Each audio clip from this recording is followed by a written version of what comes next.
Hey, Allison, how's it going? Oh, it's Coach AP.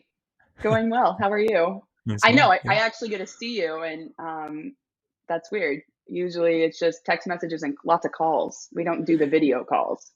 it's true. Yeah, you and I used to see each other a lot more when bike racing was a thing, and you were bike racing on the road with skinny tires a lot more. But then the gravel happened, and the COVID happened, and now I never see you. So that's where Yeah, we're at. this is a treat. Thanks for thanks for talking to me again. A couple times a week. So hey, this is good. That's it. That's it. Well, this I have to admit. I mean, this the idea for this podcast, basically, kind of your idea, a little bit of Chris's idea, rolling off of Leadville, which we'll talk about. And I really want to hear, or I want you to tell the story about your Leadville to lead boat, let's call it. But before that, I mean, people have heard you on this podcast before. You and I did the episode actually with Dirk and talking about the coach athlete relationship. And for those interested in that, you can go back and look in the podcast list for that one. But since people have heard you on the show before, um, some of them may have not. So to bring them up to speed, you were a pro tour rider. You won some bike races. You went to the gravel scene. You won more bike races, and you did all this while still working professionally. Um, what else should we add to that? Yeah, that's pretty much it. I definitely raced at the world's highest level for a long time. Found gravel, which now apparently is also racing at the world's highest level, depending on who you ask. But I've balanced a full-time career. I'm a biochemist by trade, turned communications, storytelling, marketing. Started a company over COVID, Saga Ventures, with my partner, and we started doing that. That was like my sourdough bread. So I was starting a Saga Ventures, and our first project was just selling bandanas, which I know the listeners have heard about, for scholarships for female identifying athletes. The first set went to NorCal High School Cycling League, which is part of NICA. And then we just help brands activate, communicate, tell stories, do some consulting. So it's been fun to kind of branch out as a portfolio career. Super funny, cowgirl biochemist to this. So bikes was a really great asset.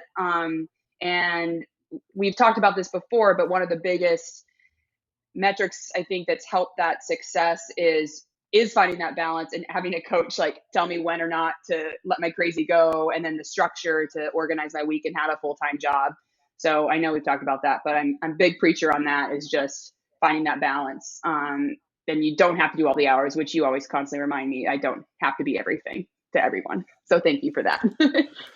Yeah, yeah. No, you're welcome. And it's true. I mean, you have a lot of energy, and I think it's rad that you've been able to uh funnel it into all the different things off the bike as well as the bike, but Mhm. left up to your own device. I mean, it would be like 30-hour weeks and full sends and let's do this and let's do this blaze. So I mean, you definitely have to put some boundaries on Allison, otherwise it gets a little out of control. So Yeah, and then you don't beat yourself up when you can't fit it all in, like you can give me an hour and a half workouts, an hour workout if I need it, or, I have the freedom to tell you, oh my gosh, I'm so stressed.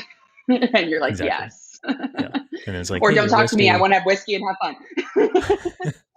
And there's a time and place for both. Yeah. Yeah, for sure. For sure. So we'll talk more about that on this episode, because balance, even though, I mean, balance is a tricky one. I don't think it really exists, even though we talk about it a lot. So we can philosophize about that, and then talk about how we bring it into your life as well. But recently, you decided to do your first mountain bike race, right? Yep. Sure thing. Um, Signed right up for that. exactly, and you fully went for it. And I'll be honest with you, like the prep and the outcome in my head was drastically different than the actuality of it. Would you say it was that similar to what was in your head? Yeah, when we planned this out, I mean, because of course we planned it for 2020, right? And then that didn't happen. Yeah. Hmm. So we had this all planned out, and then we kind of just kept planning for it like we did in 2020 and just carried it over a year, you know, doing all the denominator things. And no, it didn't turn out how we planned, but it's not either of our faults. It's just life, life Yeah. happens.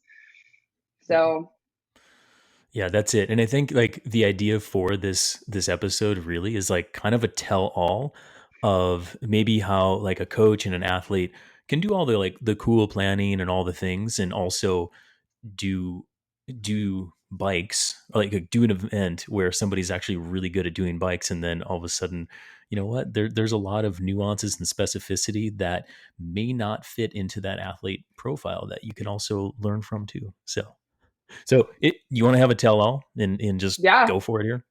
yeah, you know me, I tend to overshare. So I mean, Blaze is sitting on the other side. So if I overshare too much, he'll probably actually let me do it. Just leave the room because he doesn't Yeah, want to hear the he'll story walk again. away. Yeah. Yeah, he'll walk away, and you know that it's going to be getting good at that time. But I will say, if Blaze wants to make a cameo and show up here, feel free because he might actually have some more factual information to throw in too. So Oh, you can make a cameo. You can have factual information if I go off course. keep us here, keep us balanced here too, Blaze. That's all I'm saying.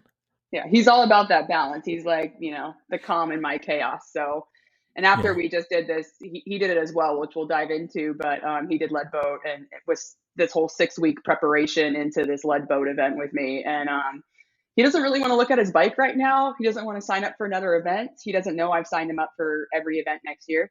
Haven't told him yet. So yeah, yeah. Best not to tell him. That's a yeah. better plan. Yeah, yeah. Sorry you got dragged into all this, Blaze, but yay bikes. Yay, bikes. He feels so lucky. All right, Allison. Let's set the stage here. Like, where did the idea come from? Like, why did you want to do Leadville 100 mountain bike? So the funny story is Christy Moan, who is all things gravel at Unbound 200. So she works for Lifetime, but prior to it being acquired by Lifetime, she's been the like OG at Unbound 200. And she's a dear friend. She's awesome. And I get a text from her. I may or may not have had like a glass or two of wine. I don't remember. I remember I'm sitting like basically right here, and she's just like, "Hey, can I sign you up for a crazy idea?" And I'm just stoked to get a text from my really good girlfriend who's just like a badass cyclist and like helps all this stuff. I love her. I'm a huge fan. So I'm just like, "Sure, sign me up." And she's like, "Don't you want to know what you just signed up for? Maybe you should ask me that first." And I was like, "Oh, no, I'm good." And then she's like, "Well, you're doing Leadville and then the next day doing Steamboat. Cool. But can we like talk for a little bit? Because I want to act like you were a hard sell." Like, that took 30 seconds.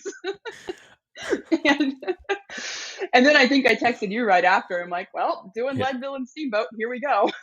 And you're like, "Have you ever ridden a mountain bike?" I'm like, "No, no."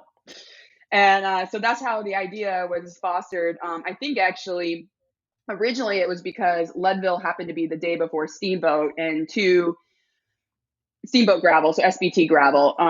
And there are two, dirt events, give or take, in Colorado the same weekend that wanted to bring large crowds of people, and they wanted to align and not compete. So they thought they'd make a fun challenge. Like, could you do both in the same weekend? Which ended up being, what did we do? Like almost 258-ish miles or something in hmm a period of, I don't know, very short, like 2 days. yeah, yeah. Less than two You know, days, all up at extreme altitude. So it's yeah. it's it's not a it's not an easy task. Let's put it that But way. I actually, I really was inspired by that challenge. So pre-COVID, for 2019, this was the challenge that actually was my most inspirational one because I thought, oh, I don't have to race to win either event anymore. Like, I get to go and just challenge myself on a mountain bike, which I don't know much about. And then Steamboat, I don't need to necessarily be like throwing elbows to go and win. I can just like go and enjoy a day. And I'm like, oh, that'll be fun. And I thought it was going to be which it was, a new physical and mental challenge for me just to finish, to enjoy it. Like, my goal, I think we talked about, was, mainly like, obviously I'm going to finish each one, barring like Your bike is crushed in half or something. Yeah, yeah. I mean, I'm going to yeah, finish each one, but I wanted to enjoy it, feel strong, and like really kind of conquer the day. It turned out to be a race, and I didn't actually know that, and I don't mind. But for me, my goal stayed the same: just enjoy it, don't die, like have fun, and then see what I could do physically and mentally. So with that, I think that was mission accomplished. But that was 2019. It got pushed to 2020. And then what ended up happening is, all these events just got friggin' smashed in, where once we were allowed to travel, I'm doing, Gravel Locos to Unbound to Oregon Trail Gravel Grinder, to, and you just keep doing events. And so it was we did a solid 3 months of almost every weekend riding our bikes. I don't know. Yeah, you're on Long. track right now. Like if you were to carry on like this trend of volume, this would be your highest volume year. So let's not do that actually. And this is somebody folks who rides about 900 to 960 hours per year. So like the condensed version of what they've done so far. It's actually it's quite a bit. So now we seek balance, Allison. Here's where Yeah. we yeah, Yeah. mm, This is yin where and we yang. stop Okay. signing up for things. I haven't told you what I've Yeah, done. I'm just kidding. I think I'm good right now. of course. It's always that. Allison, you've got a lot of miles in the legs, a lot of hours in the saddle. So this big challenge right up your alley, but like at the same time, were you nervous for doing your first mountain bike race that's, oh, by the way, 100 miles long? I actually was probably more excited for that, because the longer is probably a little less spicy and like pointy in, where I feel like I had to go full send. And I thought the endurance part wasn't terrifying. The high altitude was. It was more of making sure I temper my expectations and effort. So I Hmm. think that was fine. I mean, it was probably, I think we talked about it. Like when I got to that start line, I had zero nerves. Like I was Yeah. really happy to You're be having fun. there.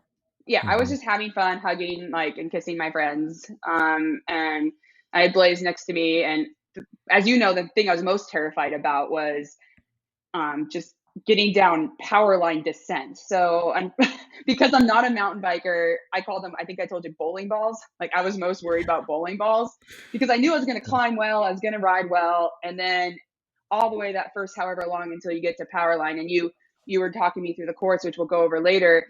But like we do this as bikers, right? Like we take these iconic events like Leadville.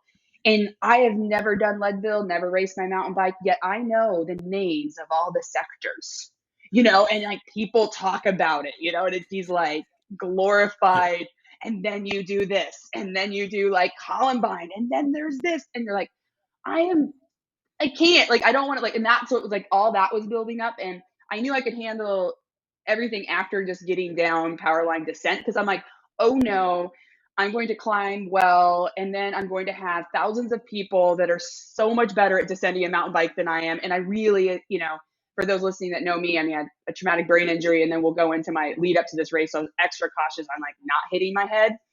And so, but then I also don't want to get in people's way. Like, I'm like, I don't want to get in their way, but I also need to get down it. So that I think was my biggest fear, was just that one descent, which unfortunately I fit right into that mold of like glorifying this one descent that A, I didn't see, which we'll go into later. And then B, like I fit in every cyclist thing where I'm like, I just got to get power line, and then there's going to be bowling balls and they're going to get mad at me. And I was really nervous about that. Just like a 3 mile descent, right? Or whatever. Yeah, yeah. No, and that's what I tell people. I've done Leadville 4 times. I coach at least 3 people for it every single year since, oh man, and I originally raced it back in like 2008 when there was Oh, maybe like 800 riders doing the event. So I've seen it really evolve.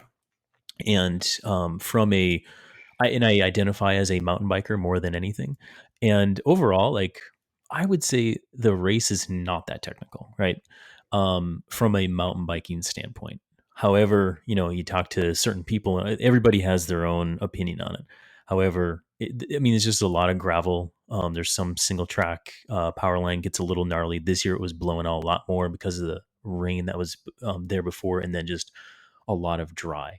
But overall, like I've seen this race evolve over the years. And now it's how many racers were there? 2,500 this year? yeah. Yeah. Crap So ton, just yeah. a Go fast. ton, which Yeah. definitely increases the technical side of things, and also the nerves and all this kind of stuff. So like I hear you, I feel you. I wouldn't want to be around 2,500 bowling balls going down power line, Especially when even you're though I as don't think slow it. as me going down that. Exactly. Okay. So I would, okay, let's go back to the start line. You're hugging, you're kissing. Blaze is like, oh my God, like what is going on?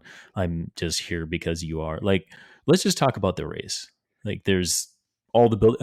It's cold. All the things. There's the countdown. What's going on besides hugging and kissing everybody? Yeah, and yeah, Blaze didn't want to really be starting with me, but he did. He wanted to Oh, be starting they like put the him up very in back. the gold corral or Yeah, whatever. yeah, and he's up there, and it was so funny because I like as my emotional support animal, you know, I'm like, you need to just be here because I'm not racing to win. I'm enjoying the day, but yeah, they were like, let's talk to Blaze. Does he want to be there? I'm like, no. They're like, I know. So I'm like, have you guys ever been in a relationship? Like, do you want me to show up? Because I'm going to be terrified.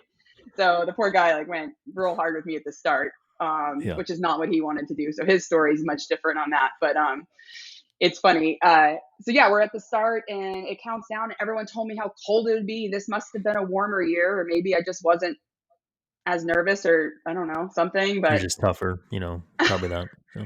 yeah, and we started on the descent. I heard about this whole descent in the first turn. Everything was fine, and then you talked to me at least through, the first climbs, and you can talk about your word chonky, because I didn't know It's a that good was a word.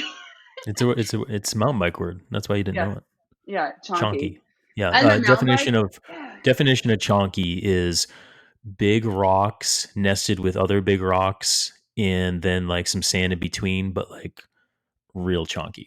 That's the Yeah. definition of chonky. Real chonky. Thank you. I didn't know the You're welcome. definition of chonky, Yeah. and then like I actually was like, okay, is it Sugarloaf, right? It's chonky. And going up it, Yeah. didn't even notice. Yeah. Like I felt great. I'm on cloud 9. I'm just like cruising with my friends, making groups. And coming back, of course, descending that, I was like, oh, chonky Oh, AF. chonky. Uh-huh. I hated it. But that's fine. So anyway, chonky is a word. We're here to Chonky. help. Yep. Yeah. Yep.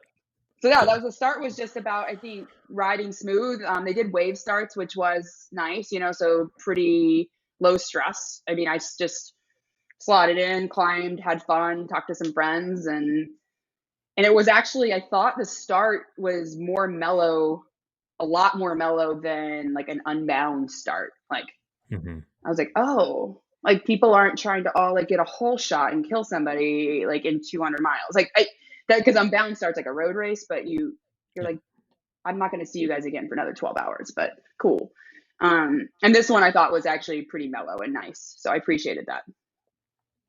Yeah, that's good. And you go down, you hit St. Kevin's and everybody was like, and I think the wave start probably helped with that too. Cause sometimes in years past, without wave starts, it's just like the whole pony show starts and the people that are like in the way back purple corrals are trying to sprint up because it's like a 3-mile downhill. And they're trying to move up and all the things. But so yeah, as soon as you hit dirt, what was it like out there?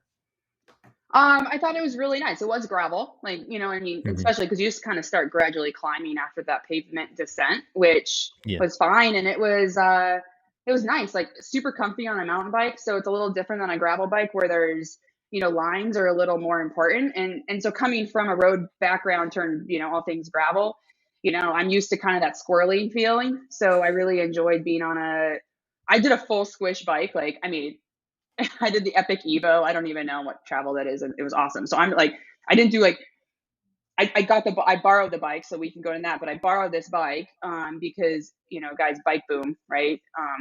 And I raced for Specialized, full disclosure, and they were wonderful, but I grabbed a, photo shoot bike and I borrowed it because, we didn't have bikes. So yeah, for all those struggling to find bike parts, I'm right there with you. And so are all my partners. And we're doing our on best. The struggle bus too. Yeah. And they're like, I did some podcasts prior, like talking tire pressure, tires. I'm like, literally, it's just out of the box. Like, however you buy an Epic Evo, like that's what I got. That's my setup. And I don't even So know. what was your seg set at, Alison? My what? Exactly. Sorry. Whatever was in the box. Whatever was in the box, the tires, everything. SRAM, of course, and it came with SRAM, which is great because bike parts hard to come by. And it was a size too small, but it's not my fault. That's how they used to race in the 2000s. Yeah, small bike, large stem. A retool fit right before, and everyone's making fun of me when I showed pictures of it, because it's got a 110 stem, and I guess that's not real mountain bikey. But like I said, it's old school mountain bike. So like everybody who knows they knew and they were like, yeah, that's rad, Alison. Yeah, yeah. I didn't get a lot of that's rad. They were like, your bike's too small. And I'm like, well, I know, but it actually was really comfortable. And when Todd, the founder of Breed Soul, actually looked at it right Yeah. before, 2 days before, like what could possibly go wrong? Get fit on your Yeah. new bike. Yeah. And he looked at it and I wanted to get the blessing of God. I told him, just like check it out, make sure it's fine. Just tell me it's fine. Yeah. Yeah. And he was like, well, it's what you got. It's perfect. So Blaze borrowed a bike the day before. So he actually rode a Epic hardtail. So his bike was 17 pounds. He lost 10 pounds in his mountain bike alone. Wow. Wow. Yeah. This is impressive. And this is all fodder for our learnings session here in just Yep. a minute. But as you can tell for our listeners hearing this story, there's a lot of things that we both learned throughout this. Hmm. And let's just say all three of us, Blaze included here. Yeah. Yeah. He So learned a thing or you're on two. the small Like he bike, you're doesn't want to going. sign up for events with me anymore. That's fair. That's fair. He's like, I think I like my So you're support going, better. I mean, yeah, yeah, exactly. But you're going, I mean, but overall, like the bike's not atrocious. Even Todd approved it, but like not a huge issue. No, the bike is amazing. I don't think I'd change much. Like for me, not having confidence or enough experience on a mountain bike, like I can't like probably tell the difference. Like saddle height, Yeah. pressure points, good, and then yeah, maybe it had too much travel or something or whatever it's called, but it was like confidence inducing. And I didn't know any better, so like it was perfect for me. And honestly, if you're going to be all weight weenie on that stuff, uh, like Blaze even said, like he did the hardtail and he actually kind of thought he wished he had the Epic, and maybe not the Evo that's Mhm. more travel. But he loved the bike, but he's like, oh, maybe I wouldn't mind a little more suspension. Yeah. Like it's a long Yeah. day. For sure. For sure. And I was just going to say, like, quick, like point to note here is like, how tall are you, by the way, Allison? 5'9". 5'9"? Yeah. 5'9", 5'10", maybe? I feel like you're taller than that. I'm 5'9", but I'm like a 75.6 saddle height and really Oh, long okay. reach. So I ride a 110 on my road bikes and a 56 Yeah. road bike. So I'm right in between that medium and large for a mountain bike. But I'm a Yeah. 56 solid road bike with like long stem and pretty darn high like seat height. Like Mhm. Blaze is 6 feet and he and I are seat height within Yeah. So you're millimeters. long legs, short torso, long arm. Okay. So my point there is you're kind of a tweener, right? Like Hmm. you're between sizes. And so with mountain bikes in particular, I mean that's fine. And you can run a little smaller than that with a longer stem, and that's all good. And then I was gonna say too, like a course like this and where mountain bikes have gone is full suspension. It's light, it's cushy, it's meant and designed to help you climb on the chonky stuff as well as descend on the chonky stuff to help you be more efficient. So the kind of this idea of hardtail, even for endurance events like Leadville, sometimes when you have that full suspension and maybe it only adds a pound or less or something like that, it's not bad. So like all this setup, maybe I would want Allison to have the bike a little bit longer and do some more riding on it. But like overall, the setup was actually pretty solid. So Yeah, it was just want to super say that. solid. Um, and same thing with riding my gravel bikes, which we've done. Like, so I started with a Hmm. Camelback, which Yep. the real pros that are like racing full gas, like they don't want the extra weight because immediately after that initial descent, you go just climb for a while. Yep. But I know the way I am getting getting bottles out and all of that and not being as confident. Having a Camelback chase vest, I wore exactly what I'd use at Unbound. And then I just have like kind of a portable straw there to just make sure I'm hydrating and staying on top of nutrition when it's early and cold. Yep. So yeah, I did it very similar. And when I ride gravel, I mean, so I do ride Racer Specialized, but the Diverge has it has a Future Shock 2.0 in it. So I Hmm. get a little bit of travel, a little bit of cush and bigger tires. I just learned I like the cush and bigger tires like almost the better, really. Like Yep. for me, if I'm comfortable and confident, I go faster. And that's just it. Like even talking about your race setup, like with the Camelback for her, it's always a go-to. So keeping it simple and having the confidence, that was like, okay, first mountain bike race, but keep everything the same like this. Um, okay. So we head up Sugarloaf, we go down. How much of a freak out mode were we in during Powerline? Oh, Full freak out. So we go down Full. power line Mm-hmm. and Blaze is riding with me. And guys, I'm just saying, we're not racing to win. This isn't like weird team tactics. It's actually like he wants to make sure I don't die. Like not die, but well, maybe because we don't want to hit heads, right? And then also Yeah. just panic and anxiety. And he was also trying to help people pass me safely because like for me to actually, and not that they're in danger, it's like me. Like I don't know what I'm doing. And To give the people behind you like a heads up, like, hey, you actually you want to give some space to this one. yeah, exactly. And I get it. so that was fun. And then the people kept coming. Like hundreds. And I'm like, Well, Allison, you started like maybe 20th, and you have 2,480 people behind you. yeah. So they didn't stop. And they were all being so nice. Like, you Yeah, got it, girl, Ellie. You know, they're being so nice, but I'm also like, yeah, I just don't want to ruin their day. You know, I don't want my day ruined, yeah, but really it is about them. yeah. Like I But want to set them mountain some. bikers are nice. Mountain bikers are super rad. I Oh hope my you learn goodness. that. They are like the nicest. I don't even know Mhm. how I'm so lucky to have all those people out there. Like I was smiling most of the time, not on power line. And then I got so nervous, Adam, that your stomach starts doing that, you know, kind of like sounds like a toilet is flushing, Yeah, like yeah, an Ace Ventura Pet Detective type thing. Like there's like, yeah. That's a and good I'm just reference. saying, and I'm getting so nervous, and I'm like, my heart rate's getting higher and higher, and I'm not pedaling, right? Like I'm just Yeah, trying to like coast down this right. hill, and I'm getting so Heart nervous. rate's I'm at sweating 160. now Yeah. thinking of this. Hmm. Um, and I was like, I gotta go to the bathroom. Like things are not going to stay in anymore. I don't know what's in there, but it's evacuating the dance floor right Something needs to now. come out. Hmm. Yeah. And I'm like getting more nervous and like telling Blaze, I'm like, I think I should go. Should I go to the bathroom? Should I not? Huh? I'm like, how about here? And he's just like, just commit, go. So, To the bathroom or to the line? um, like to some trees. So you pulled off on Powerline to go, or did you? Yeah, Yeah, I did. yeah, you No, went. I pulled Okay. off.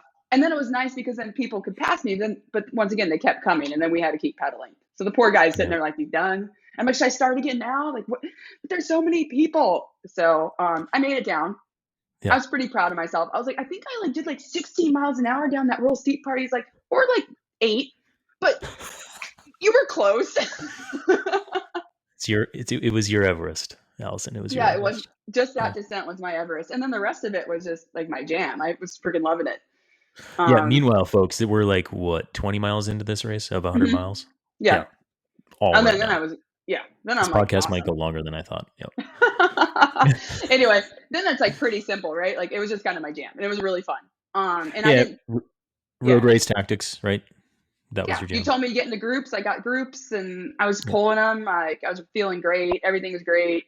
Um, I loved all the climbs. The single track, I probably stuffed it a little bit. Like people are, but they were also nice. Like no one's yelling at me, telling me to move. And those yeah, weren't scary. I just don't go as fast as some people would probably wish I was going because that's yeah, their only like time to like shine in their mountain bike portion of the race. And there I am like, yeah. oh, there's a switchback. There's a switchback. But they were all really nice. And I unclipped a couple times, let guys like pass and stuff. And they Yeah, were yeah, all yeah. just so chill. Like, Brad, rocket, you know, Hmm. thanks. And Yeah, we didn't, you and I came up with a good nutrition strategy, which I adhered to, but I didn't spend a lot of time in like worrying about my hand ups and like being fast, because that wasn't the ultimate goal. So I know when you're racing, you know, you want to like grab quick bottles and use that bags. And I got my Camelback. I had one spare Camelback out on course. Andy Pruitt, who Scott raced with us, and he finished his 10th Leadville all under like 7:20. So guy's a machine. I know he's amazing. So he was out Legend. there, and Andy gave me one Camelback, but then they both knew like I'm gonna be way too far behind Scott after that. So that was nice. And then Specialized just had their amazing crew out there, and I just stopped at the tents and grabbed bottles and when I saw somebody. So I didn't really stash anything else on course, which I thought was an interesting point because people always talk about how fast these aid stations need to be. And yes, they need to be fast, they need to be efficient, like, or don't like stop, like sit and have a nap or something. But I think I managed it pretty well without like a very concrete plan.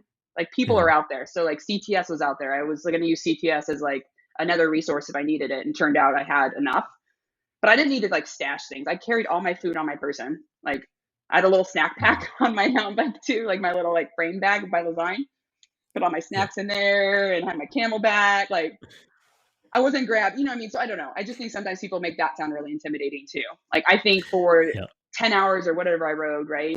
9, 10, 9. Anyway, 10-10. Yeah. Something like that. yeah, something like that. Like I carried all my food on my person, and then I took volunteer stuff and bottles. Like water was the big one for me. But Yeah. Yeah. And when I'm doing nutrition, hydration planning like this for an athlete, it's always like you plan for, okay, about how long they're going to be out there. And then you plan for like the faster end if they're like flowing and doing well. And it's like, okay, you're not going to, we didn't do this to win. Okay. Yeah, Alison already said that. yeah, But the thing is, you want to be efficient. You want to go through there. And if it's like you're flowing and you're in a good group, you don't want to lose that group, right? Because you want to keep going. So it's just like super efficient, get your things. But then the reason why we have the plan is so that it's already in your brain before race day. Because if you don't have a plan and you show up, you're like gonna grab all the things, or you're like, no, I don't need anything, I'm cool. And then you like are halfway up the hill climb, you're like, oh wait, I should have grabbed a bottle. So yeah, it's like just like anything else. A good plan is, those who fail to plan to fail. yeah. Wait, But yeah, that's right. yeah, that's right. I said that right. Yeah, Yeah, I thought yeah, we'd you have to did. do an edit on that. Yeah, cool. So anyway, so yeah, so the plan worked. That was good. But the way that we were moving, just a little bit on the slow end, but we still wanted to have a good day. So you start climbing Columbine, and you're a good climber. So Yeah, that's your jam. It's at yeah. altitude. How do you like historically? How do you respond to altitude? Like in all the bike racing days? I'm notoriously awful at altitude. Um, Awful. Yeah. But and actually in all my racing, like I would do altitude camps into altitude, and we actually didn't see any performance benefits at altitude from that. But usually when I came back to sea level, I was like literally like on the podium of world championships type stuff, Yeah. like really Great. good. So I'm called a poor performer, but a good responder. I think that's what we kind of Yep. called I it, was going to right? say Like you're a good responder. Yep. I'm a good That's how responder. I measure. And this is how the longest. So we went to altitude 4 or 5 weeks before. Like we were above, starting the trek. I live in Petaluma, so California, going up to Tahoe, the first stop, and then to Salt Lake. So kind of keep stepping up. Mm-hmm. And then to Boulder, and that's the one all went wrong. But like I think I'm not good at altitude, but this actually helped. I did notice.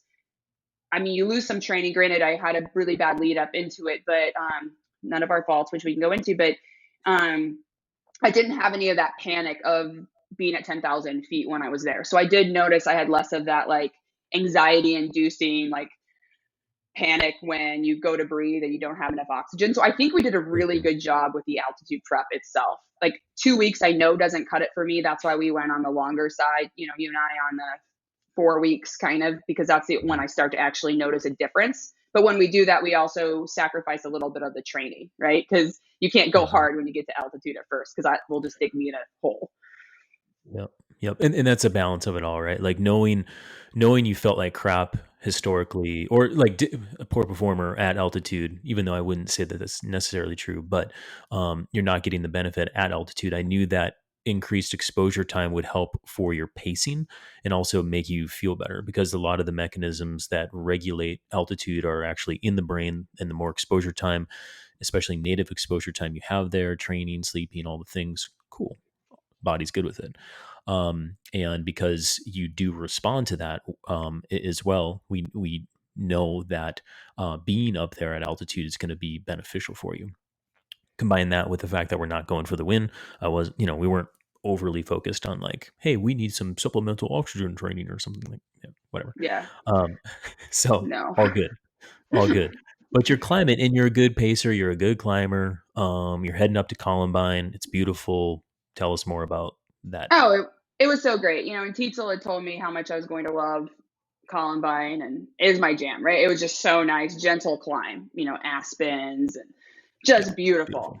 Oh my goodness, it was so beautiful. And that was the other cool thing about not going like desperate full gas. I really enjoyed the views of Leadville. I thought it was just the whole course. It is a lot of out and back, but like Yeah. it's a different view each way you go.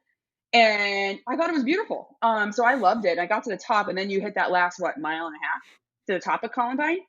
Yeah. And I didn't That's realize what that looked like. You told me that was chunky and there was a line and I could ride it. And I look up, and just as soon as one person unclips, you unclip. And then we're just all like hiking our bikes at 12,000 feet. Mm-hmm. And, it was so fun like going up Columbine too, because I see all my friends racing and they like, go Allie, and I get to cheer for them, like men and women alike. Like it was so cool. Everyone's just having so much fun out there.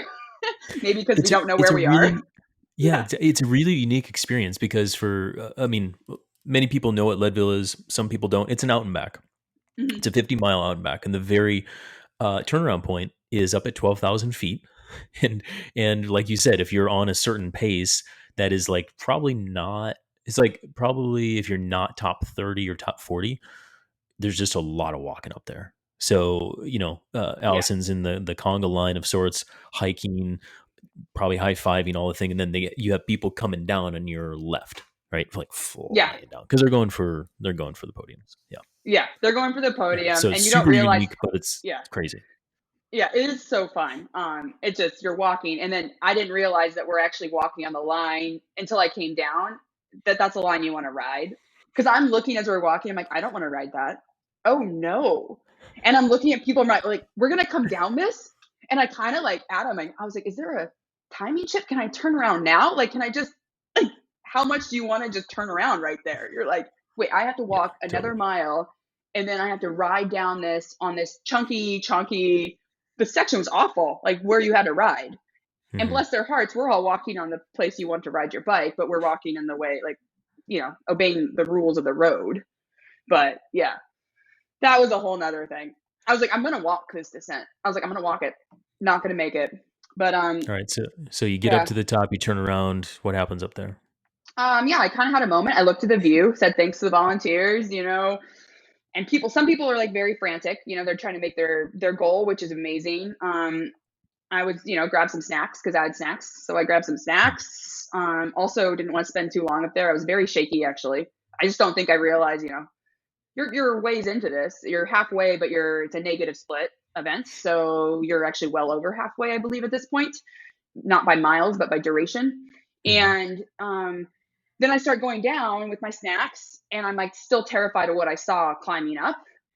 Just that lap, like, and then I'm going down, and I made a lot of jokes. I look, and there is like 1,000 people, like dominoes. Like I saw them literally as just like either deck, like stacked cards or dominoes. Like, and they were just, and they're all being so nice. Like, Allie, like you got this, and also telling me like, don't go over your comfort level, like stay safe. And I'm like, and I start cracking jokes like, oh, will you catch me if I fall? And I just imagine me crashing into these and watching all these people just go like dominoes going down the hill. And I was like, oh no, I don't trust myself enough to do this.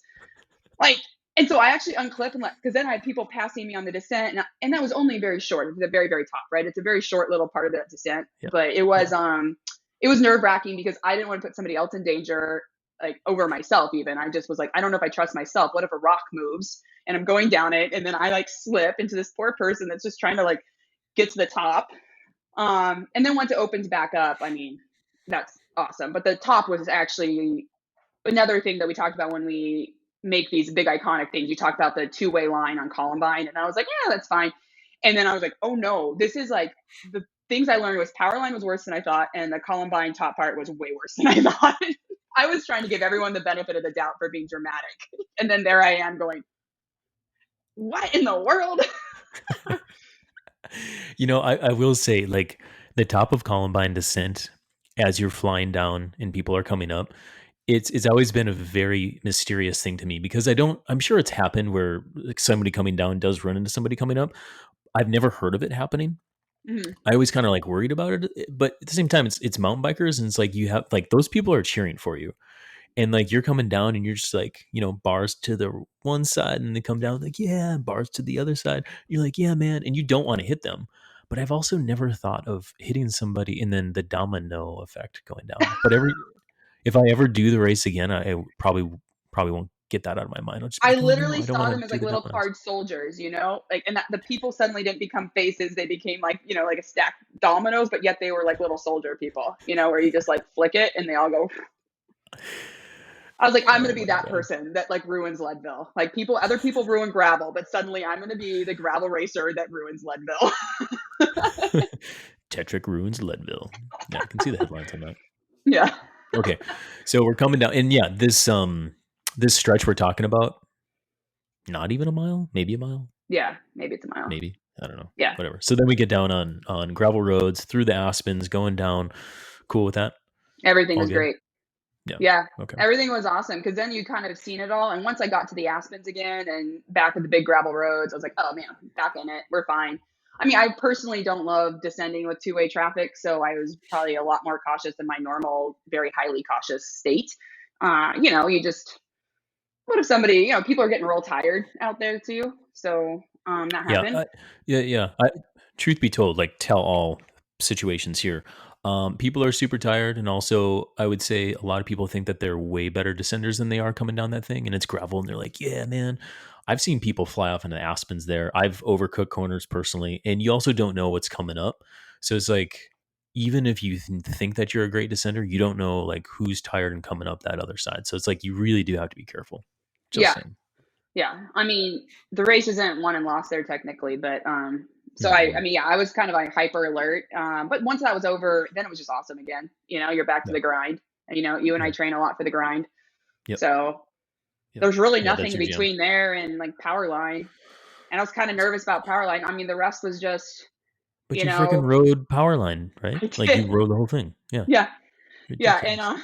the funny thing is I'm like riding on those pavement sections in the wind and I was feeling great. And since I didn't Mhm. descend very well, according to any standard, at all, um, I'm like a rock star in my group. So I'm seeing people and I'm like, get on my wheel, let's go. And all those headwinds. So I was doing like, this is opposite of what you should do in bike racing. But I'm like, come on, like I'll slow down, like get on. And I'm just like bringing party buses with me. But then they're like, Nice. we don't want to ride with you anymore. Like this is really hard. I'm like, oh, sorry, but this is so fun. And yeah, so I'm like seeing Lance on course, and he's like a couple trees back, like holding whiskey. He's like, and I'm like, you weirdo. Like Just the also, I did creeper not in the want whiskey, trees. which meant I was feeling great. Like I like Yeah. didn't even like take the like whiskey hand up. I was like, nah, like I Wow. I'm know, impressed. I Yeah. know.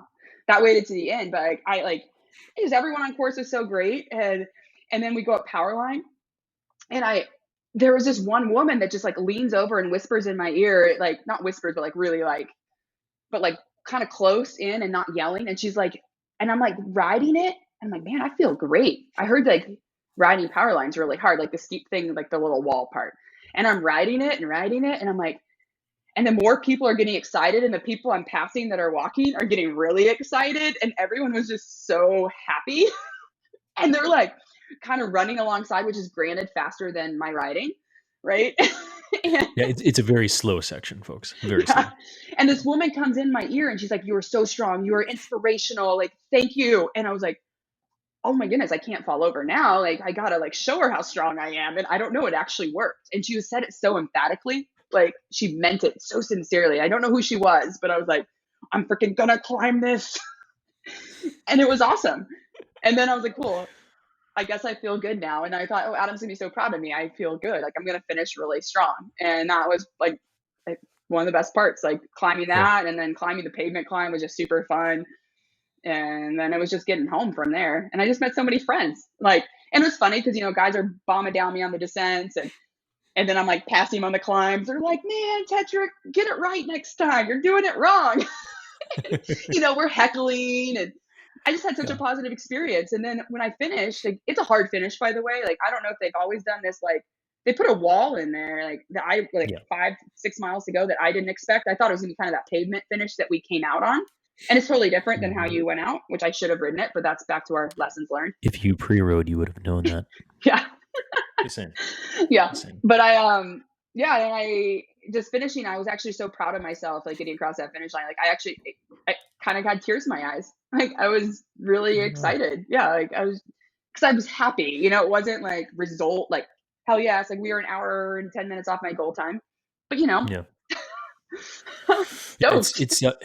it's always an emotional day out there. Like for any at the front end, with Keegan, at the back end with everybody else. Like everybody goes through those emotions. And I said this to one of my riders here in DC is like, I really do think Leadville is probably one of the more challenging 1 day events, out there. It has this like mystique about it. Some and people like, you know, complain because it's not really a mountain bike course, like I said before, but like it's extreme altitude, it's super high, and it's always giving you punches right when you don't need them, including the boulevard, where this is that like wall toward the end, which always hurts. Definitely Yeah. punches me in the face, for sure. So you get there, you have all the emotions, you're at the finish. Where's Blaze at this point? You're at the finish line. Where's Blaze? So I'm at the finish line and I'm like, Adam, like I literally was telling you this, like, and this is like, you please edit this if it's such first world princess problems over here. But I get to the finish line Raw and real here on the Train Ride podcast. and I get there and I'm like, this is the first time I've finished these type of an event like this where there's like I'm holding my bike and they give me a water and I'm like, it's not a beer. And like I didn't have a friend at the finish line. Like no one handed me a beer, no one took my bike. They're like, good job. Like, and the volunteers are so lovely, but they're like, good job, sweetheart. You know, I'm like, where's, there's no beer, there's no bike takeaway. Like, where am I supposed to go? And then I like sit on the ground and this woman like asks if I'm okay. And I'm like, I felt great. But I like pull out my phone and find my friends to see where Blaze is. And he's 27 miles away. And I'm like, oh boy. He has the keys to the truck on his person. Like we didn't stash them. Error. He also has my meal and drink tickets on his person in his wallet. And there you have it. So the finish was interesting. So I sat there for a while. I had my credit card, my ID, of course, in my pocket. And I went to a hot dog stand and bought a $4 hot dog. And I just like keep sitting in the finish gate and I don't know where to go. And I look back, now it's like 18 miles to go. I'm like, oh, we're in it. Like, this is going to be a while. Yeah, and, it's not the women's Vuelta here. No. No. No. I was confused. Everyone was great. There's a lot of emotion. And long story short, I did the Olympic recap with the Move podcast with Lance. And so I'm like, now I feel like I'm worrying the people in the finish gate because I'm still sitting there. So they think I'm like ill. I just didn't know where to go. You're the weird person that's like over here, then over there, and Yeah. then over here again. And then they're like, whoa. Like there's a whole festival I could go to. Yeah. But I'm just sitting there because I don't know where to go. I really wanted to get out of my chamois, right? Like I'd been in it a long time. As you do after 10 hours. Yes. Yeah. I was like, I want to get out. And so I'm like, fine, I'll just go back on course. Adam's going to kill me, but I'll just ride backwards and find Blaze and then ride in with him, make sure he's okay. And then he loses service, of course, and find my friends is freezing. And then I'm just going and some dude that's, you know, nice job on the podcast, Allie, with Lance. Your buddy's down there. And I was like, I can go get that whiskey now. So I go down, get the whiskey, get a full soigneur, you know, like thing, you know, make him go to work a little bit. And then See, I knew you were gonna get that whiskey. I knew you were. Yeah, got that, hung out, and he's looking for Anna. And you know, I'm hanging out with the team there, the We Do team, and that was really cool. And I was like, well, and I told him, and I was like, you were just like weird, like in the trees. He's like, well, I'm kind of like one of those people now. He's like, okay, fair enough, you know. And he gets on the motorbike and goes and finds Blaze on course and goes find Anna. And he texts me and tells me like where Blaze is, and it was super cool. And he got on his dirt bike and went and found Blaze. Yeah, that's actually pretty rad. Yeah, it was super cute. And then Blaze comes in. Did he get the keys or what? He's just like your motor pace? That's what he should have gotten the keys. Yeah, he didn't. He just said like he's gonna make it. And Blaze made the cutoff by 14 minutes. Dang, nice. He hadn't eaten anything in 6 hours, and he was dry heaving up Powerline. But Blaze made the cutoff. Like super proud of him. It was awesome. That's a full send, Blaze. Way to go. It was a full send. Yeah. I know. Yeah. And then I'm like, we cried, you know, like we were both crying. I was just so proud of him. And then he's got this buddy that was riding with him that was crying. His partner was crying. I'm like, this is a really cool day. Like super cool. Like so much emotion. And there's so much out there even when you're not. So anyone that ever wants to do the event, I think I'm one and done unless somebody really twists my arm, which apparently just takes a text message. But I'm pretty sure I'm one and done. But it was awesome. But so I think we did really well as a team, you and I, Adam, preparing. Granted, I got sick and then crashed twice leading into it, but we didn't even get into that. But, you know, all plans. Well, Yeah, Yeah. all the best plans.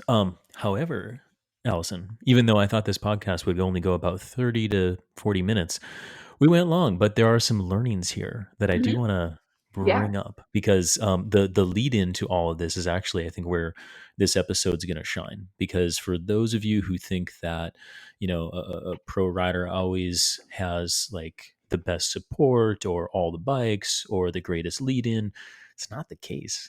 It's not the case for Leadville, even though we had really good plans. So, um, clearly Leadville, it's a very important race for me. I mean, I think it's one of the greatest challenges out there, even though I don't know if I'll ever do it again myself.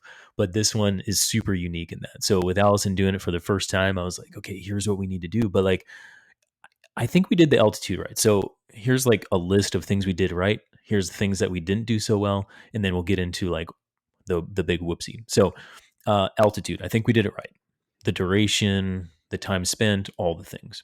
Pre-riding, it was non-existent, but pre-riding is very important in the mountain bike world because even if we go back to team director days leading a professional team, I mean, we would literally get to the courses on Wednesday or Thursday. We would pre-ride Thursday, Friday. We would race Saturday, Sunday, and onward we go. And so pre-riding was always like the biggest thing that we did, whether it's a short course, long course, cross country, whatever. And so I was like, Allison, we need a pre-ride. We need a pre-ride. Okay, what's the plan? Okay, when you hitting the road? When you get into Leadville? And it's like, no, we're doing Tahoe, this. And then we get to Boulder. We were going to pre-ride, but what happened, Allison? Oh, so we got to Boulder, and I took myself on a bike ride on my gravel bike. Queen of gravel over here. Did some Queen of bike path Gravel. riding. Yep. Hashtag. And I'm on pavement, and I missed the bike path looking for the Lobo Trail, Longmont, I think Boulder Trail, and I miss it, and I just flip my bike real quick, like, oh, whoopsie, missed the like where that bike path goes, and I hit gravel on the pavement and just whoosh, crash and just Kerplunk. bleeding from every joint of my body. Um, and then I had to do Oopsie. like the ride of shame, I'm 4 miles away from the house I'm staying at in my friend's house, and do the 4 mile bike path ride where Instagram later was like, we saw you bleeding in Boulder. So that happened. That was like Monday. And then Yeah. Friday, I'm like, I'm still kind of recovering from this big old sinus head cold thing I got. I freaked out it was COVID. I went and got a COVID test. Of course it wasn't. But that's what we do now apparently. And I hadn't been sick in a year, which was great, probably due to all this stuff. And as soon as you get on the road, I got sick. So A, head cold, B, crash yourself out on a bike path, and then C, really embarrassing, go and do the Specialized Boulder Friday TGIF. Thank God it's gravel ride type thing, or thank gravel it's Friday. I don't know what it's called, but something TGIF Friday Mm-hmm. ride. I'm like, I don't even know if I wouldn't say this out loud, but I was Instagramming. We can always edit it later. It's fine. Yeah, You can say I it. was one hand on the gravel road, Instagramming, hit washboard, and I was down again on my road rash, got run over. But this crash was actually one of the harder ones of my career. So cracked my helmet, Yeah. bleeding from my eyebrow, my cheek, my chin, all the road rash on the road rash. Still have a hip, like I still have a hematoma on my hip. I hit really hard, and I just remember going, I hit my head. And Blaze and Tietzel and Heather were out there, and they're staring at me. They're like, "Yeah, we know," but I didn't realize like my whole face is gushing blood, and my helmet is Mm-hmm. like dangling, and that was really rough. And then I told you, and that next day we were going to go pre-ride with, the king of Leadville, Scott Tietzel himself. Right. And he's Yeah. like, yeah, we're not riding tomorrow, are we? I was like, no. So, all great plans. And that's when you were kept, well, you're going to ride Sunday. And then I woke up Sunday and still my head was like a little like, wah, wah. And I was like, mm-mm. I think at this point Yeah. I can't race if I ride right now. So I need to just recover, which really sucked. And we didn't know if I was even going to do Leadville, honestly, but I was Yeah. having a really hard time with it because of the whole Leadville thing, right? And I'd been planning for this, and it was kind of my big goal to enjoy that weekend, and to have that almost Mm-hmm. taken away from me by my own apparently fault. Um, Well, yeah, no, for sure. And that's the thing. Like once we actually called and talked to each other and I realized what happened, I was like, oh, yeah, okay, yeah. And I was like editing Training Peaks and it's like, okay, no, don't pre like rest, take care of yourself, like chill out. And yeah, and I was also like, we might not do this, yeah, you know? I don't know. I don't think I ever told you that, but I was like, we might not do this, and that's okay. Because for any of you or for any listeners who have heard Alison on other podcasts, like she has had traumatic brain issues from crashes in the past. And when you hit your noggin again after you've hit it so many times, you're like, wait, am I still here? Like, it's kind of is real scary. Yeah. Yeah, I mean, a it's really lot of scary. it's the physical, like that actually happens to you. And then a lot of it's the mental. Like I was Yeah. terrified. I think that night, I mean, I just kept waking up and crying. I mean, some of it was out of pain and a lot of it was just out of like complete fear. Like Yeah. fear of, am I Hmm. going to be okay? Am I going to go back to Hmm. this dark place? Like it's not about Leadville anymore. It's about like my overall health and well-being. And that goes back to our balance. Like I don't Hmm. mind having 1,000 bowling balls, bless their hearts, that are cheering me on amazingly down power line if I'm choosing my health over a result. Like I always choose health over results. But it was really scary. Hmm. Yeah. So that Yeah, we for did sure. not And do that's well, where I but was. that is not our fault, except Instagram. I should not have been Instagramming. Exactly. Yeah, that shouldn't have been Instagramming, but crashes. I mean, it's never, very rarely is it someone's fault in all the things. But I think what we did well was just like take the pressure off and make sure that you were healthy because it's like, hey, you're driving the ship. Like this is your decision, and I Yeah. also knew that you had good people around you to help make that decision. So yeah, I think that's in all the people that were maybe riding around you or maybe, I don't know, like saw the results of lead boat and all the things, like they probably didn't know that you had like not only one crazy crash, but like two crashes leading into this whole thing, and that's like nuts before. And then, oh, by the way, you still did lead boat. What's up? Yeah. Yeah. Yeah. So yeah, that's what we could learn from that. I mean, maybe, crashes are fluky and it was a little Yeah. fluky. Yeah. I usually can ride with one hand and be okay, but it was just a combination, perfect storm type thing. And yeah, and it's nothing special about the story. It was just kind of overcoming and also being smart about it and making sure we were making Hmm. good decisions for health, well-being. Yeah. So No, 100%, 100%. And when it comes to like game day, then we already talked about nutrition, hydration, and that was solid. But I think for our listeners as well, is one thing I learned. This is probably leading into Unbound or coming off of Unbound, because coaching you for years and always being like, oh yeah, she's got this. We know how to do hydration, nutrition, and stuff like this. There's been some new products that came out, and I was like, here, Allison, let's try this ahead of time. We had a conversation about nutrition, and you're like, oh yeah, by the way, I really haven't been taking like carbohydrates and sport drink all much. I'm like, huh, what? And so it opened up like this dialogue to revisit race nutrition and hydration. And it's super weird because you had commented about like post race having like this post race kind of like poofiness or bloat and all this kind of stuff. I was like, oh my god, this is why, because you yeah. haven't been fueling yourself. So can you tell us a little bit about what we changed there? Yeah, so it was after, I'm just remembering, it was after Gravel Locos, which was May 22nd, Okay, 150 that's mile right. Yeah, Texas, that's right. in Hico, Texas, wonderful event, free community event. And I was just telling you, I faded a little bit in the last 7 miles. I we finished second. I tied for second with Jess Sarah. It was a fun event, but you were like, "What did you eat?" And I pull everything out of my pockets, and I'm like telling you what I ate, and you're like, wrong ratio, like not enough at all. Hmm. So you came up with a nutrition plan for me going into Unbound, which was about a week later. Um, and we discovered the more carbohydrates, the better. But at my stomach, what I was telling you is my stomach was having a hard time with it. So, and you said you've noticed it, and it's me, vanity, and also not feeling well. But I got really bloated. I've one Unbound feeling just like literally my stomach is just out here, and I'm puffy and super bloated, and I like the food isn't going through. Like I feel like it just sits in there. And you helped me with that plan. I tried some products. I used goo, but it was actually adding more water into that carbohydrate mix. So every time I had a gel, like I basically, liquid energy really helped, or gels with a little more um, fluidity in them, a little more water. And then Hmm. every time I had a gel, I had to make a mental note, like basically have a bottle of water with your gel, or like half a bottle, like a couple sips is what you told me, or as much as you can get in, and Yep. just plain water. And then we tried different carbohydrate mix in the like electrolyte and things. And I actually, Unbound's a whole different podcast, but I think that's actually why I pushed myself probably too far in Unbound, because I think we got nutrition so dialed. Like, I don't think I've ever Mhm. felt that good. And I carried that knowledge into Leadville, and I felt great. And I finished strong. And I think we really worked on that nutrition plan, which was very beneficial. Yeah, and I mean, this is a tell-all podcast of, well, no, no, I'll admit my shortcomings is because, you have, again, like I've known you for, I don't even know how many years, been working with you for several years. And it's like, you have this race plan that's like, okay, it's doing, it's doing just fine because we're still winning, we're doing this. Then Yeah. COVID happened. And then I think a lot of our habits got off, like, multiple people's either nutrition, training, communication, whatever. So it's like that catalyst of conversation coming up to like, wait, what?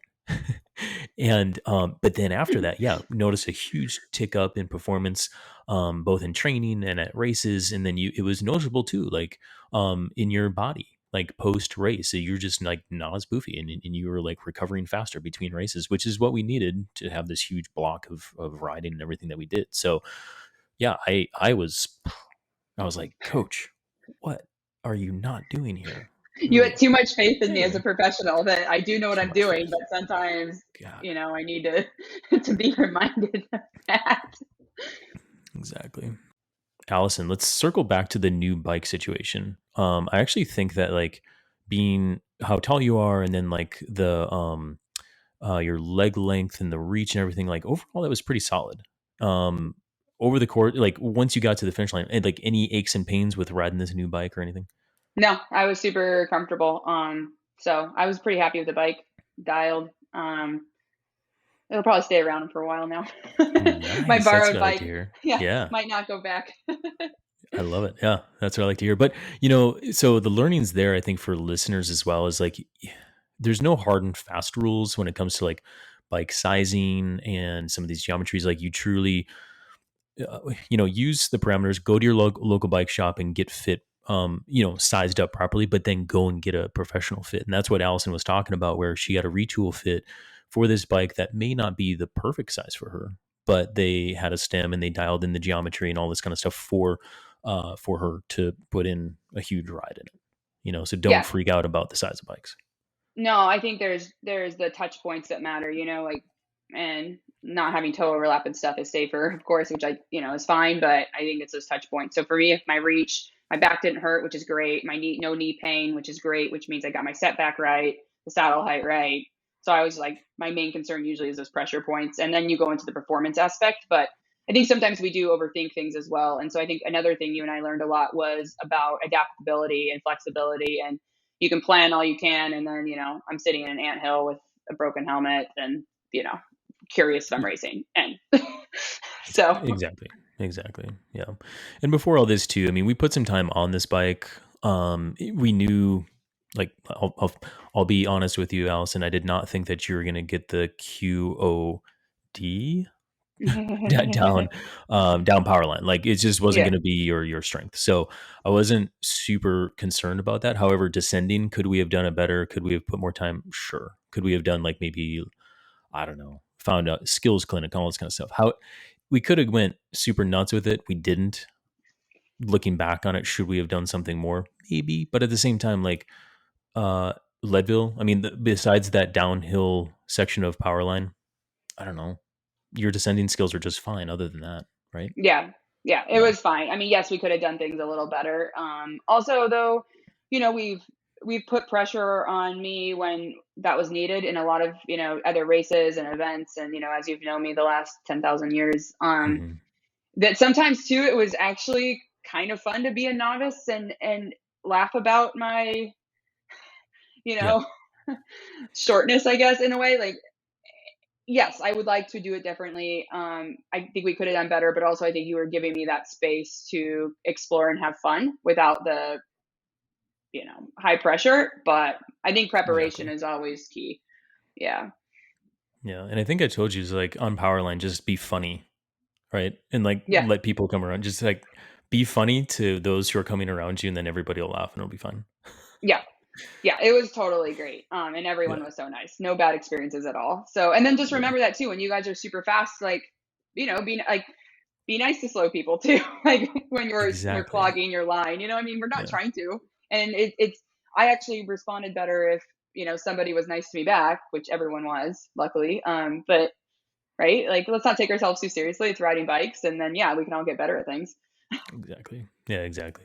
Um, life on the road. I mean, this was like your longest trip on the road since COVID. So how is that, and what would you have changed, if anything, throughout this whole experience? And then the last question, if you can even remember it, how good is it to be home now? Oh, so nice. Oh, Yeah. sorry. We were gone over about 6 weeks, so we packed up the truck. We had a lot of intentions. We have a rooftop tent, and a lot of intentions of camping and exploring. And then AQI now is a word we use every day. So a bunch of fires happening. It's terrifying. So that kind of limited some of the more mountainous terrain we were going to. Hmm. And so on the road, I don't know if you guys struggle with this too, but I mean, for me, back to the puffy like post race. Also, I get just like puffy on the road. Like you're sitting around, you're kind of Yeah. atrophying, you're eating too much beef jerky or whatever, you The puff know? is real. Yeah. The puff Yeah. is real. And so we also work full time jobs. So we're trying to drive and get to altitude, get to Leadville, and still work a full day. And that makes a long drive take a lot longer when you only have 4 to 5 hours to drive because you don't want to like completely smash yourself. And you still want to log in from 8 to 5 or whatever your day looks like. For Blaze, that's what his day looks like. He's, needs to be very there and Hmm. present. I can be a little more flexible. So while he was driving, I was working, like tethering, Wi-Fi. And then it turns out the state of Wyoming has like no cell phone service. So that's stressful. Zero cell phone service. In the entire state. And so, that I think though that was a really long time. I think we did a good job trying to. You were helping me with figuring out when I could fit in training, when my longer drive days were going to be, and then sometimes the weather was really bad, and you think, okay, I got the perfect place to ride in Jackson, Wyoming, and it's 48 and raining, and I sent you photos, and I'm like, I'm not riding this stuff, you know. Yeah. Yeah. Yeah. Yeah, and I So think, when people, when they see on Instagram and they're like, "Oh, my good friend is living the van life now. It must be so rad." It's really, I mean, there's rad things about it, but they make it look pretty good on Instagram. Let's put it that way. yeah, so over for 6 weeks, I think we only stayed at one spot at max 4 nights, and Hmm. that was it was really stressful. It was really draining. So coming home was amazing. To Hmm. get back in the schedule. Now I'm like, oh, I go to bed at 10, I get up at 7:30, like I got my routine back. Yeah. Watching like Marvel movies when I'm done working, I'm like, okay, life's okay. Um, but it was bouncing back, and then that made Leadville, like Leadboat, very challenging too. Like you finish Leadville, and I'm got to get Blaze and I to Steamboat, and that's not like best for recovery or anything. And so it was just a Yeah. lot of bouncing around. We were definitely ready to come home. So when we left Salt Lake on Sunday, we did Wasatch. Another good long day in the bike there, the Wasatch All Road. Yeah. Oh, this is how much I like my mountain bike. I rode my mountain bike at that event. It's a gravel race, and I was like, I'm just riding my That's right. mountain bike. I remember you saying that. Yeah. Which I rode a full suspension mountain bike. I was like, hell yes. makes me But so happy, by the way. it was just coming home. Like getting home was Yeah. like the full 12 hours. Like on a Sunday, it's not a work day, so just get home. And then reset. And then you and I have aligned on just taking some time off and reprioritizing like what we want to do, like and what are like goals and yeah, what we want to do. Yeah. And I think, what I learned from that, I think for you, or a good reminder, is we don't do a lot of stuff off the bike, because I've suggested numerous things over time, and you're like, yoga? No. It's like, me and yoga don't get along. And I'm like, okay.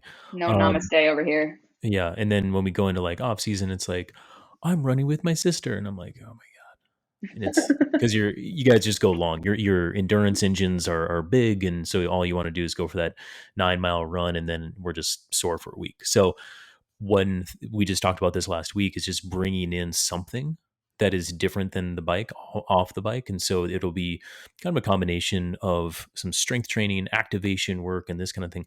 And my whole goal with that, and this is also like on me as I'm like learning as a coach too, and or a good reminder, is just like, oh yeah, this will definitely help with going back life on the road, right? Doing something when it's rainy out, doing something that will help with the cycling that could bring down some of that poofiness. And the poofiness, the inflammation when you're on the road, it's just, you're not moving as much. You do your training, inflammation comes in to repair the training. Then you sit, you're not as mobile as you are like at home, and you're sitting there in one space. So the inflammation doesn't move around like it normally does when you're normally moving. So it's not to say that inflammation is bad. We feel poofy and we associate it with bad because our joints don't move as much and we don't look great, right? When we're poofy. And so, but by moving and having some of this that's not a bike ride, to add more stress to the system, it takes away stress from the system of sorts. So that's one thing that actually we're going to start doing as we roll forward. Another learning, if you will. Yay. I know. My Mhm. my only caveat was that you had Blaze do it with me because I was like, I need an accountability partner because me doing anything off the bike is it's hard, like we ride so Yeah. many hours, or I ride a lot of hours, and then so I have that time off, and then you want me to like exercise more, and I don't. So we'll see how this goes. Yeah. I just assume, by the way, like anything I tell you to do, basically Blaze is right there with you. So again, Yeah. sorry, Blaze, but you're also welcome. Um, but it's also not training. That's the thing. It's supplementary, but we'll talk more Okay. about that. Oh yeah. Um, I think the last few things I'll say is, um, managing work while you're also racing your bike. I mean, it's actually something that I've respected of you for all the years, whether it's on the pro tour or doing super epic, silly things in the mountains now. So what's your advice to listeners on, because majority of our listeners, they're trying to do the same thing you are. So how do you do it? And what advice do you give for those trying to do the same thing?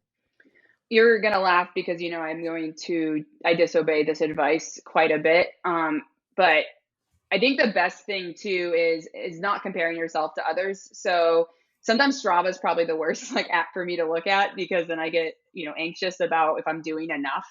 And just to kind of know you are enough, you are doing enough, and to do in a big event like Leadville or Unbound, these are really big bucket list events that they're very long. They take a lot of mental duration, like all this mental and physical, like strength, I don't know, all that. But you don't have to go out and go ride 12 hours to make the 12-hour Leadville cutoff, there's ways you can prioritize training. And once again, like I use CTS, and obviously you especially, Adam, to help me with that efficiency. So I have my like couple pillars, I never like to miss my group ride. And then the rest of that, we just pepper in what's most efficient and what phase of training we're at. But to not compare yourself to others, to find those goals that actually inspire you. And then putting your family first is really important too. Like some days that means, and I told you, like, I just pitched, like, I had a pitch of my life the other week, and I'm like training to wash for the next 2 days out. I'm like, I'm going to Yeah, go get this big girl job tomorrow. And like, I'm going to get this gig, and that's okay. And you know what, I still can ride my bike really well. So I think it's finding that balance, and then giving yourself grace when you miss a workout because you're doing the right thing, like maybe work was stressful or your family needs you. And I think there's that balance of when to push yourself and when to let yourself like allow to miss things or have that fun or treat or whatever. Yeah, that's it. It's almost, as I think about this, and I'll probably have to bounce more ideas off you, but it's like deciding when the appropriate time periods for being out of balance is, whether that, out of balance in training, out of balance in work, out of balance in sleep and recovery, right? Like, it's just like, there's really no balance, but finding it all, what works for you and what works for the family, I think is super, super important. So, um, anything you Yeah, want to add because to that? I've performed better sometimes when your out of balance is like different than the balance you thought it was supposed to be. Like maybe I don't feel as fit, but I'm happier. Yeah, And then my priorities are better. So I agree that sometimes though too, you can surprise yourself. Like, and then for when you sure. think it's all right, if you got it out of balance in the wrong way where you're not making friends and you're living this, very solo, individual focused life, then it doesn't even, you don't enjoy it as much too. So there is this weird way too, like I think you guys, you and Dean used to tell me this like too. It's like sometimes if you don't feel good, doesn't mean you can't do it too. I also think of Mhm. that. Like some days I go out there, I can't believe you gave me this workout. Like, man, Yeah. and I feel awful. And then I just go and crush it. And I'm like, God, oh, I can do this. So But yeah, all I was going to say is, like, usually when you're going really good and really fast and producing some of your best power, you are not feeling good, you personally. yeah, And agreed. multiple people too. And then you come back and you look at the data, and this is why the data is important, is like, okay, this is why you're not feeling good. You just hit a peak performance all time. You're like, oh, cool. Like, Okay. I guess, but it still really hurt. I know Blaze always tells me, he's like, I'm like, I don't feel good today. And he's like, you never feel good on your bike. And when I read people's, once again, back to not comparing yourself to others, like I read Yeah. people like, I feel really fit going in this race. I've been so prepared. I'm like, never in my life have I ever felt like really good going into a race, like in my entire career. Like I'm always like, oh Yeah. no, I feel a little tired. Yeah. Yeah. And if And it's you're, like, yeah, if you're and over then, rested too, you're like, I don't know, I might not be very sharp. right. Well, cyclists have that issue. And then for you too, it's like the couple days leading up in the pre-ride and stuff, you're like, oh, I feel blocked up. Oh, I don't feel good. I'm like, perfect. Yeah. We'll go real good on Saturday then. Yeah. Yeah. I'm fat. Exactly. Well, Allison, I think we're about to wrap. I would say the final probably learning that I got from this podcast to cast out to the listeners is if you're going to do a long epic race or a long epic ride, maybe bring along the duplicate key, Yeah. spare set of keys, and everybody carries their own. Meal and drink ticket, keys. Meal, drink ticket, keys. Okay, perfect. Have the snacks planned, have the keys planned, and it all will end well. Yeah, and maybe don't do two back to back, 100 and some crazy miles. I know, Or right? do Like it. we scratched the surface of lead boat, so maybe we just have multiple podcasts rolling out here of all the crazy crap you're doing. But I think we just really want to talk about Leadville today and get the fresh story hot off the press from you. And you also have more things to do with your life than sit here and talk on a podcast. So Yeah, I you will gave me let you. sprints to do today. I don't I do know you got sprints. to upper end stuff, short and sweet, man. Trying to get that back up there. Keep talking, keep talking. I need a Yeah, reason to procrastinate. exactly. So Blaze, make sure she does them. Okay, that's all I need. My Secret highest goal. power is when I'm chasing him on the sprints. That's what he's better at than me, that's for sure. Exactly. Yeah, Yeah. exactly. Well, cool. Allison, thank you for joining us once again on the Train Right podcast. I just really appreciate your time and go out there and do your sprints. All right. Thanks, All right. coach. Thanks.